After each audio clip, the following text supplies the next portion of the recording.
Don't just live for tomorrow, or just live in yesterday. Just be glad for all you have that's in today. And though you've come through many obstacles. Hey everyone, Connie here, and welcome to my blind reaction to episodes 18 through 20, the finale of Season 2 of Amphibia. We're finally here, and it is the weirdest feeling because I almost can't believe that we're already here. It feels like just yesterday we started this season, and it just seems to have gone by so quickly. It just seems like it just flew by.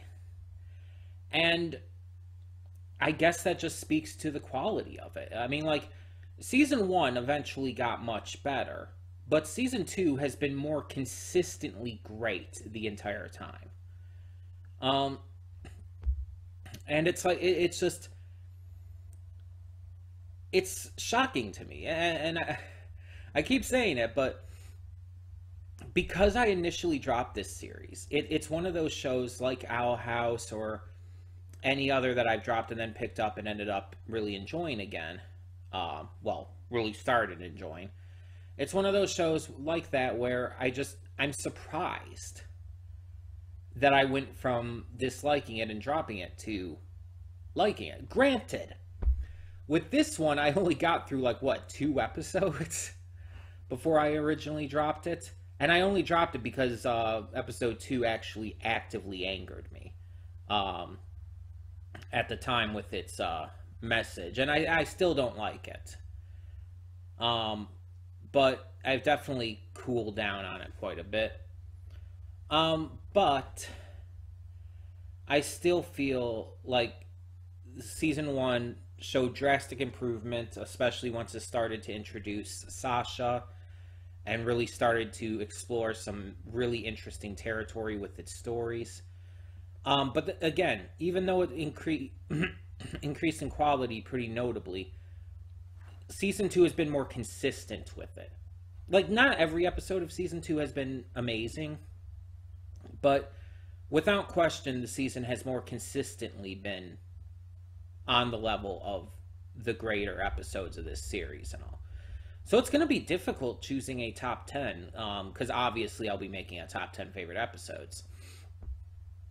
But I'll figure it out. I just got to really think about it and look into the episodes again and all of that. But all that being said, so there's a few things on how this season might end. We got a few little hints here and there. We have the king, Andreas, who is working for a master of sorts. And based on the design we saw in that reveal, I think I know at least partially about that. I don't know the context behind it at all, but I've seen the design before. Which also makes me, I guess you could say, confident enough that I think I know where this season ends. And again, I don't know the context behind what I know. But there are a couple things that I know just because, you know, it was kind of impossible to avoid with this series being so popular. And again, when I had stopped watching for a good while, I ended up getting spoiled on a lot of, well, not really a lot of things, but quite a few things. But again, without the context, it's been impossible to say, and there's a lot of things I've forgotten about. But there's, like, at least a couple more things I know, but there's one thing that, again, I think is coming at the end of the season. I've said this before, and I think that that's going to be how it ends. I just don't know the context behind it. I don't know the information surrounding it. I just know that it's a thing that happens, basically. So we'll have to see what goes on with how that's handled and everything. But I'm pretty excited. I'm pretty excited to see this season end no matter what. Not to see it end, but because I know it's going to be pretty good. If the season 1 finale is any clue there. I expect this one to be even bigger and better. Now we have one more temple to get to, and considering the first two temples basically confirmed my theory that since there's three temples, three human friends, each of the friends are going to be like able to solve a temple. The first one was a temple based around puzzles and intellect, so obviously Marcy. Second one was based around empathy and kindness, Anne. And now the third one is probably going to be about strength and that kind of stuff, gearing towards Sasha. And we know Sasha and the Toads are currently preparing to invade Newtopia. So I'm thinking things are going to connect in that way. But I don't know. I mean, I don't know.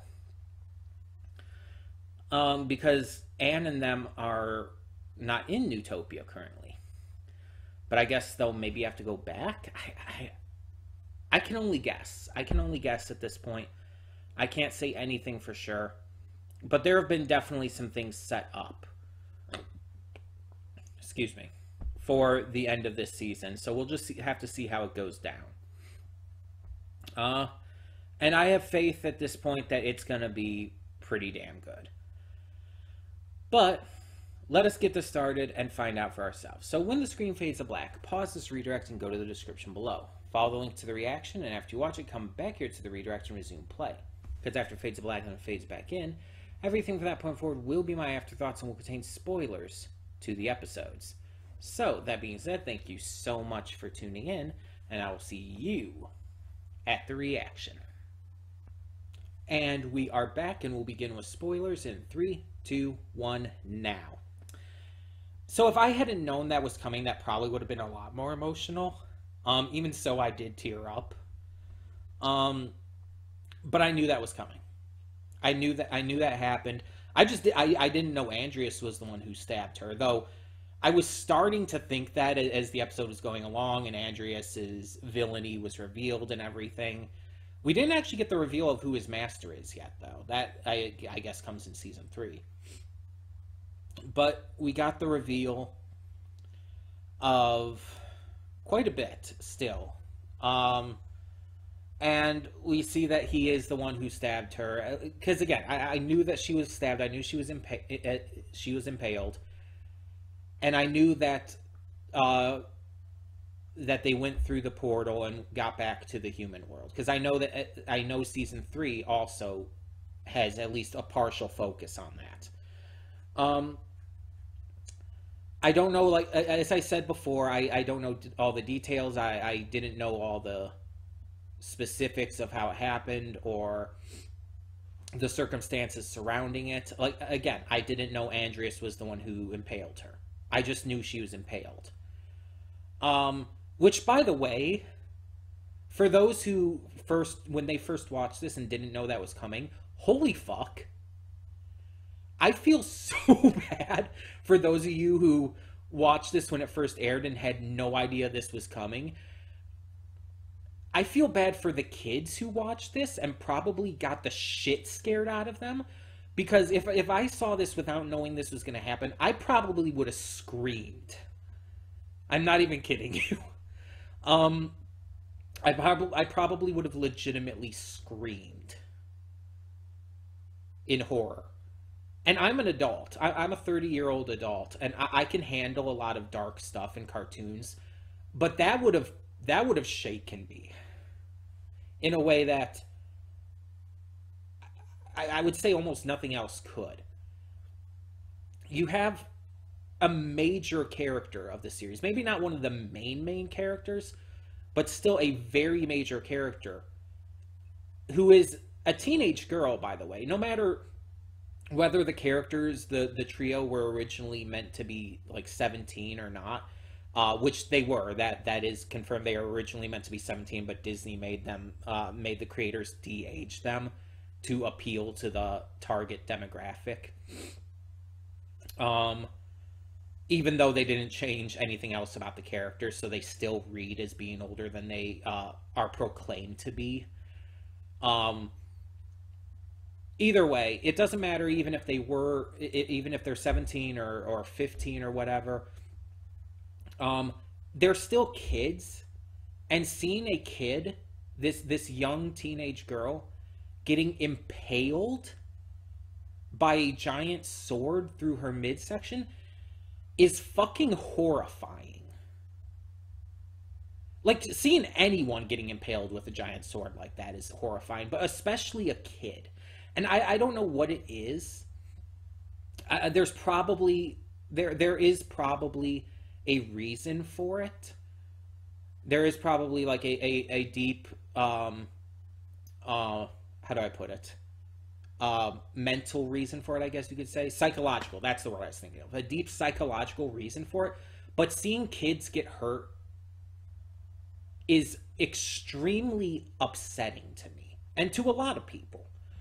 It's why a lot of shows won't show kids get hurt other than maybe like scraping their knee or like falling down and like stuff like that. You don't usually see kids like break bones in shows or, you know, get killed like that. But it's like, to see a character in a Disney show get full on impaled after everything that this series made to make her so lovable as a character, but just in general, even if she was a hateable character, she's still a kid. It's like, holy fuck. People, I'm gonna have to check out some reactions to that to see people who didn't know that was coming, because, again, I would have legitimately screamed. Like, I'm not even kidding you. I would have, without question, screamed at the top of my lungs if I didn't know that was going to happen.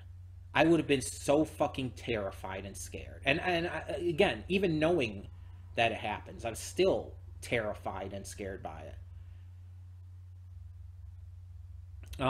But I do still have a little bit of foreknowledge, again, without the context behind any of it, of where things are going to go.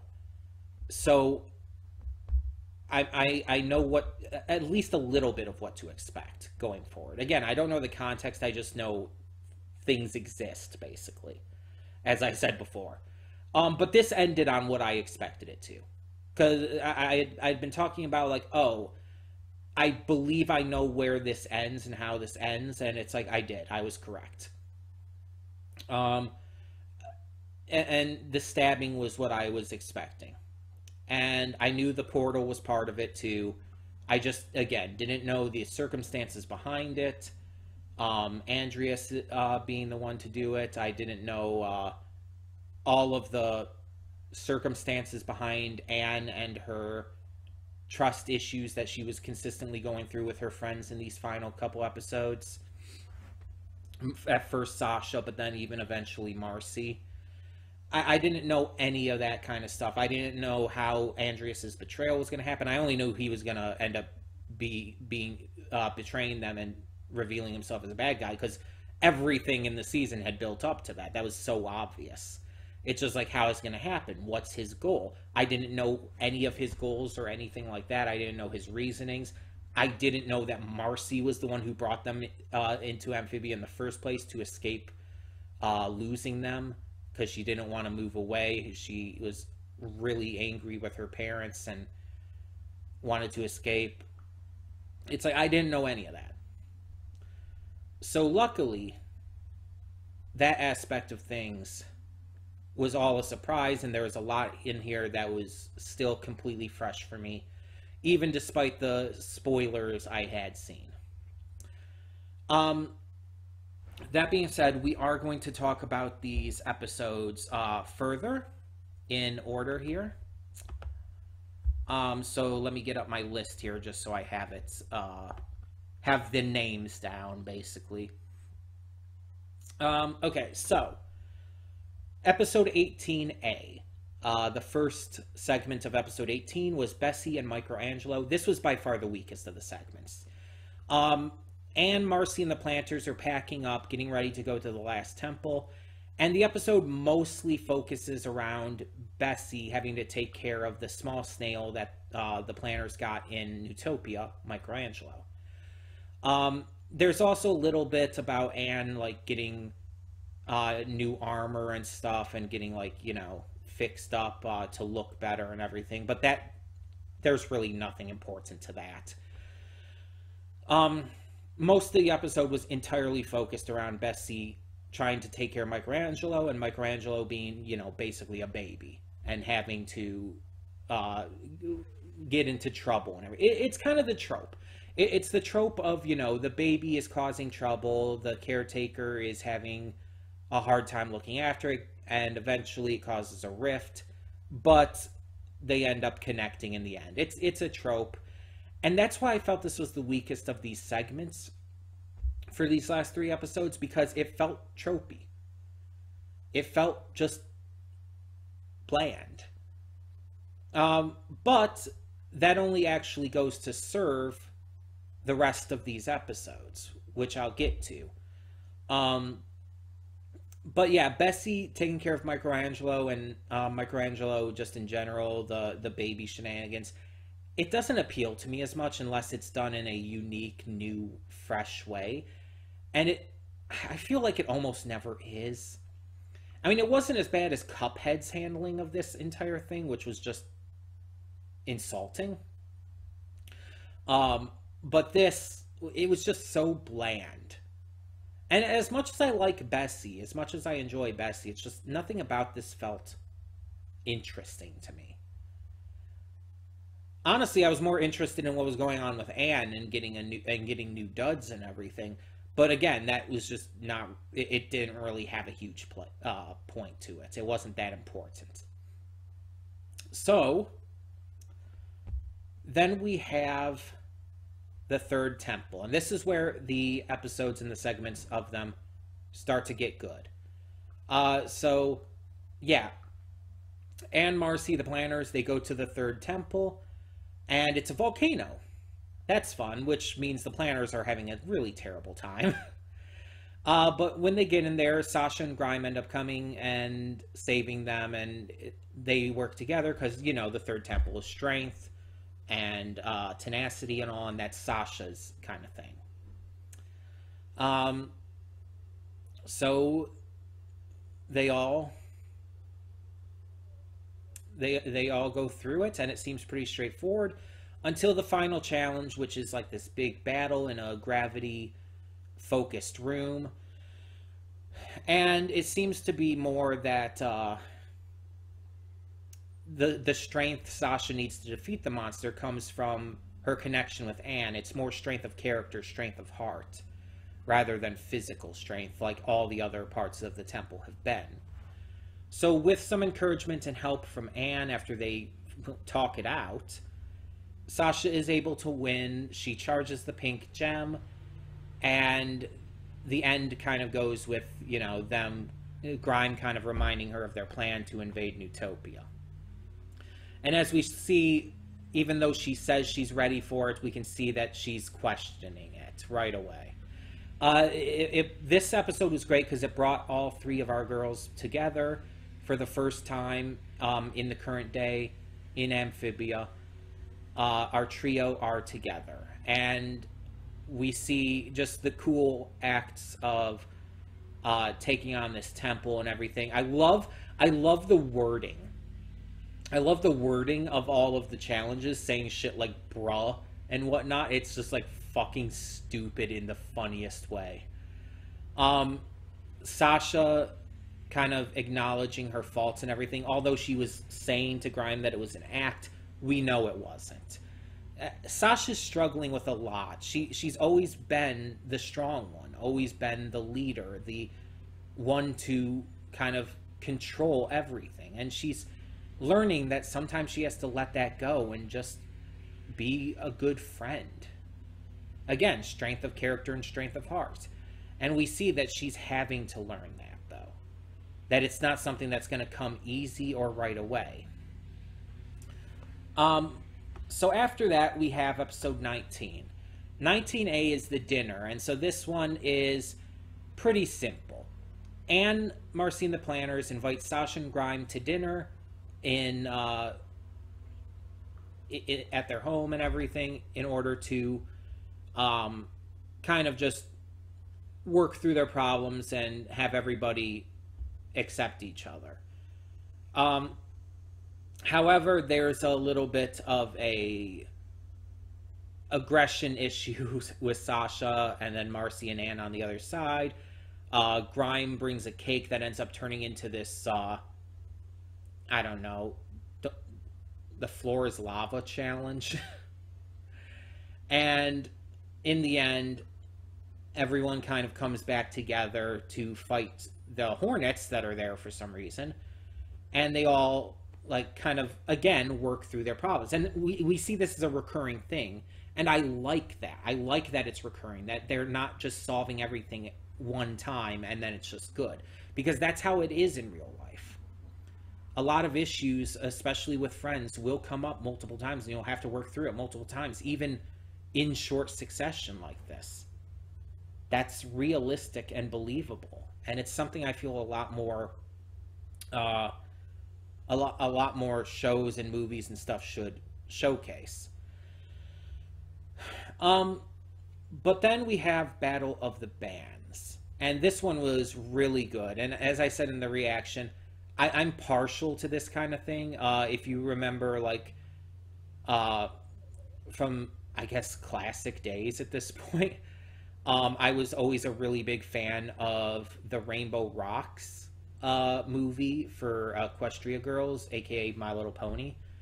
I love the Battle of the Bands aspect of that, the Dazzlings and everything, especially Adagio. I've always been a big fan of Battle of the Bands. It's always been a fantastic concept to me, and it allows some interesting, exciting musical moments. So in here, the girls are going to work together to reform a garage band they had when they were younger. Sasha was always the leader, but now that Ann and Marcy have, grown a lot through their time in Amphibia, they're kind of challenging her in that. And they're trying to, collaborate more. But Sasha, she doesn't know how to handle that. She doesn't know how to let go of her control. So they get into an argument over how to take things, and Sasha leaves the band. But during the actual Battle of the Bands event, she ends up rejoining when she realizes that she just wants to be with them. She doesn't need to be in control. She just wants to be by their side. And so she ends up playing with them. And yeah, it's fantastic. But Grime steals the show by being an absolutely beautiful harpist. And it's like, he deserved the win. He deserved the win. So it's so good that he did. He did win. He did get it. I knew it was going to be something like that. But it was really funny, but also really fucking awesome. And it's like, I'm ready to cheer him on and everything. It's so good. Now, according to this, TJ Hill wrote the song Heartstomper, which was Sasha's song. And it was actually performed by Anna Akana. Or Anna Akana? I'm not exactly sure if it's Anna or Anna. And then Ann's song, No Big Deal, was performed by Brenda Song, Haley Zhu, and Anna Akana. Or it could be Akana? I don't know. I apologize for probably mispronouncing Sasha's VA. But yeah, it was the actual VAs who did the singing, and I think that's really cool. I think that's just a fantastic thing that they were the ones singing it. So that's really cool. But the end of the episode has Anne saying goodbye to Wortwood, and they all take this big group photo. It's really sweet. And then we get True Colors. And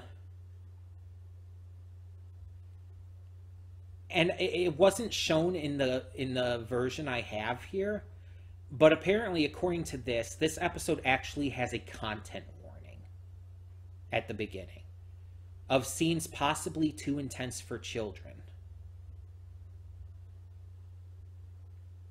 No fucking shit. As I already said, I'm 30 years old, and if I hadn't known that was going to happen, I would have screamed. I can imagine kids watching this, seeing this for the first time, not knowing it's going to happen. I can imagine how many kids were literally like brought to intense outbursts of crying because of seeing this girl get impaled. But the episode starts with a flashback, and we find out that Marcy is the reason why they all went to Amphibia in the first place. She was the one who discovered the information about and found the Calamity Box. She was the one who suggested getting it for Anne, not Sasha. It was all her. The entire reason they're there. She wanted to escape, and as we find out later, because she didn't want to lose her friends. Her parents were planning on moving, and she didn't want to. She didn't want to lose her friends. She didn't want to break up the trio. So she wanted to escape, to just leave. And honestly, like I said in the moment, Marcy's not a bad person. She did a bad thing, but she's not a bad person. And honestly, it's heartbreaking. I feel so bad for her. And I understand her point of view. It's hard. It does, and the thing is, it doesn't mean they can't still remain friends. They can still keep in contact. But I understand it also not being the same.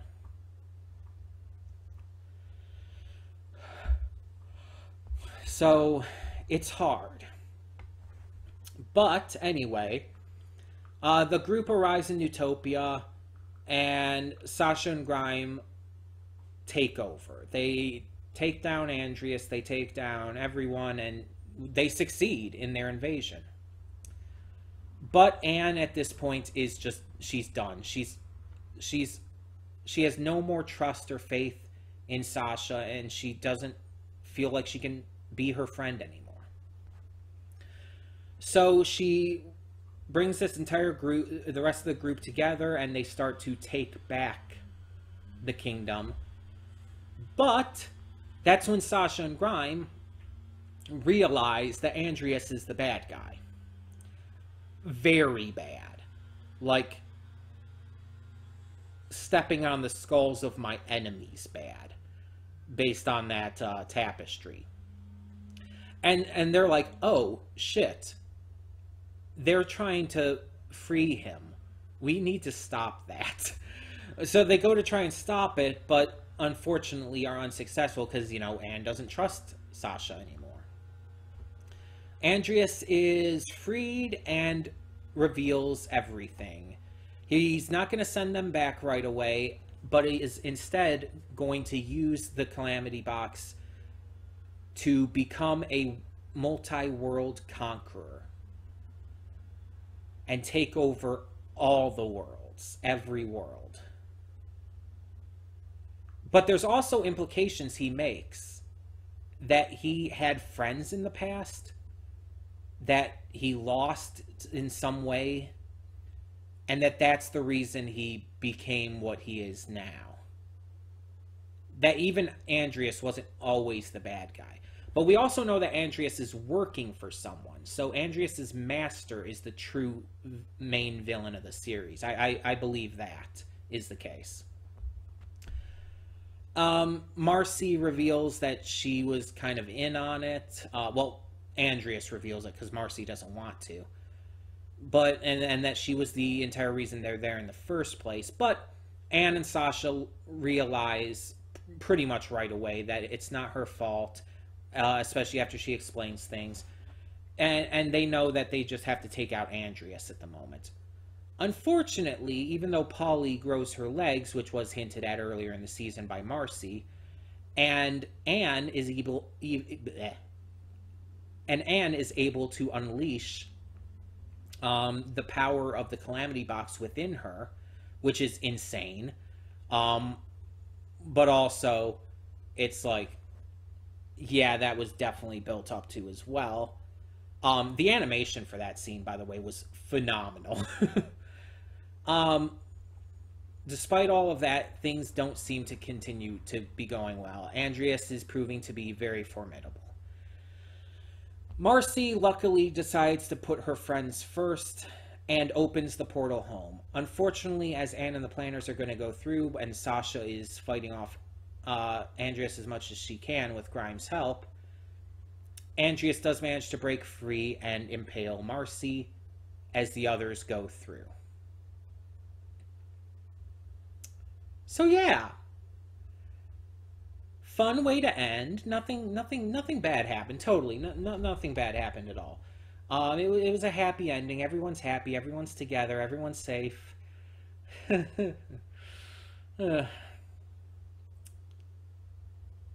Yeah. And apparently there was also a post-credit scene. It wasn't in the file I have, but apparently there's a post-credit scene, which is just the opening for season 3. But I'm kind of okay with that not being in there if it's just the season 3 opening. Because it doesn't really matter, because we're getting to that next week anyway. I mean, so why bother like getting to that now? We'll just see the season 3 opener next week. Well, next week as when you're watching this, it'll probably be, well, it might be sooner for me. I don't know.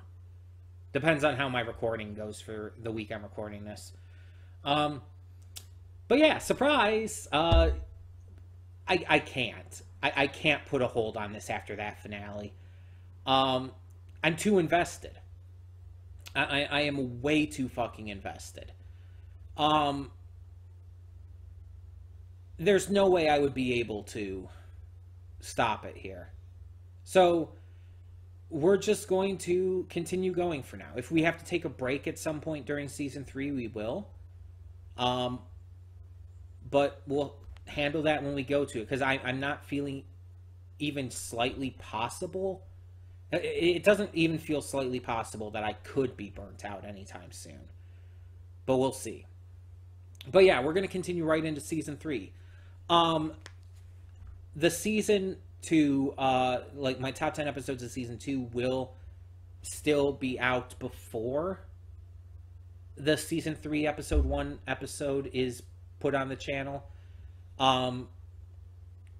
So I don't know exactly like how much I'll have recorded by then for season 3, but I'm still, it's just going to be for season 2 anyway. So just going to be my top 10 favorite episodes of season 2.